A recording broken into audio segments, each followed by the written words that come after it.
I'm sure I'll talk more about this when we talk about treatment, but when you eat a meal, you release two incretin hormones, GLP-1 and GIP, glucagon-like peptide 1 and glucose-dependent insulin-trophic polypeptide. Those two incretin hormones, when you eat a meal, account for about 70% of the insulin that's released in response to the meal. So now, what is the problem?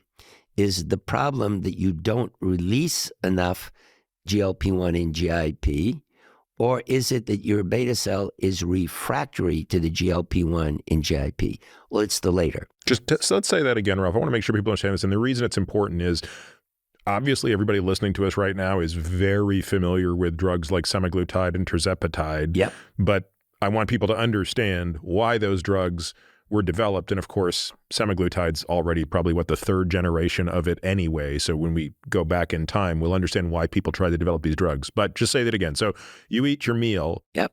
GIP, GLP-1 are increased. And they come out normally. Yep. That's not the problem. And they're telling the beta cell, hey, make more insulin. Beta cell's deaf, not listening, is resistant to the GLP-1 and GIP.